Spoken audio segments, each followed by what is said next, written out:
Sir గతంలో మీరు 5 సార్లు పోటీ చేశారు. ఇది ఆరోసారి మీరు ఎమ్మెల్యేగా బరిలోకి దిగుతున్నారు. అంటే గతంలో మీరు పోటీ చేసిన పరిస్థితులు వేరే, ఇప్పుడు పరిస్థితి వేరే. ప్రస్తుతం సర్వీస్‌కి, డబ్బు ప్రవాహానికి మధ్య ఈ పోటీ జరుగుతుంది. మరి ఇందులో విజయం ఎవరు సాధిస్తారంటారు? నేను పోటీ చేయట్లేదండి. ఆ! ప్రజలే నన్ను పోటీలో పెట్టారు. మీరు ఓకే. ఉండాలి అని. మిగతా ఆ! వాళ్ళు నాకు ఆ పార్టీ సీటు కావాలి, ఈ పార్టీ సీటు కావాలని ఢిల్లీ వరకు తిరిగినోళ్ళు వాళ్ళు. హ్మ్. ప్రజలు ఎప్పుడు నేను పోటీకి నా నోట్లోంచి మాట వస్తదని హ్మ్. 1 సంవత్సరంన్నర నుంచి ఎదురు చూస్తున్న వాళ్ళు నేను. ఆ!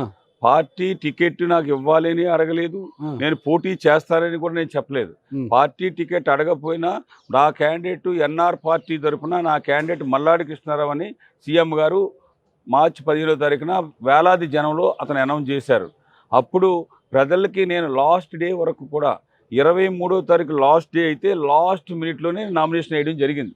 ఇది ప్రజల కోరిక మేరకు యానం ప్రజలు మరలా పెద్దాయన పరిపాలన రావాలి అనుకుని కోరుకున్న విధంగా నేను నామినేషన్ వేసి నేను ఉన్నాను తప్ప డబ్బు మందు అన్నీ కూడా నా సర్వీసు ముందు చేసిన సర్వీసు రాబోయే రోజుల్లో సర్వీస్ దగ్గర ఎన్ని కోట్లు ఖర్చు పెట్టినా కానీ దిగదుడిపండి. అసలు దాన్ని అలా మేము పట్టించుకోం. కాలానుగుణంగా పరిస్థితులు మారుతూ ఉంటాయి. ఉమ్. ప్రజల కోరిక మేరకే మీరు బరిలోకి దిగినా, అవతల మీ ప్రత్యర్థులు నోట్ల కట్టలతో ముందుకొస్తున్నారు. మద్యం సీసాలతో ముందుకొస్తున్నారు. మీరేమో నేను మంచినీళ్ళ బాటలు ఇవ్వను, మనీ ఇవ్వను అంటున్నారు. ఉమ్. మరి ఎలా బ్యాలెన్స్ అవుతుంది ఇది? బ్యాలెన్స్ అంటే నా వ్యక్తిత్వం తెలిసిన వాళ్ళు, ఆ!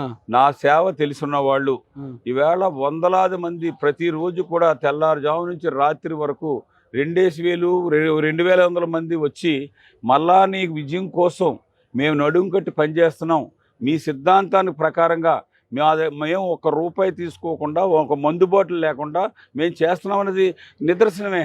ఎక్కడికి వెళ్ళినా మీరు ఇప్పుడే కాదు, నేను ఇప్పుడు చెప్తున్నాను, కాసేపు నాకు వెళ్ళినప్పుడు మీరు అక్కడ ఇంటర్వ్యూ చేయడమే కాదు, మీరు కూడా వెళ్ళి చూడండి. ముందు చూసిన తర్వాత నన్ను ఇంటర్వ్యూ చేస్తుంటే బాగుండు. ఆ ప్రజలు ఎలా ఉన్నారు, నేను చేసిన గత 25 సంవత్సరాల్లో డెవలప్మెంట్ ఏ విధంగా చేశానన్నది ఆ డెవలప్మెంటే కనపడుతుంది. అది చూసి మీరు మాట్లాడండి. ఎవరో చెప్పిన మాటల్ని మీరు నన్ను ప్రశ్నించేలాగుంటే ప్రతి ప్రశ్నకి విమర్శకు కూడా నేను సమాధానం చెప్తాను. ఏ ఒక్క చిన్న అదువు లేనివాడిని కాబట్టి, ఏ ఒక్క దాంట్లో ఏది ఆశించను కాబట్టి, ఈ ఊరు డెవలప్మెంట్ నాకు కావాలి, పేదోడు సుఖంగా ఉండాలి, ఈ 2 పాయింట్లతోటి ఇన్ని సంవత్సరాలుగా రాజకీయం చేసుకొచ్చాను. ఈ ఎలక్షన్ కూడా ఆ డబ్బు మందు ఉన్నది కాబట్టి కొంతమంది అట్రాక్ట్ అయ్యేవాళ్ళు, అందులో కొంత డిస్టర్బెన్స్ అవుతుంది తప్ప నా విజయానికి ఎటువంటి డోకా లేదు.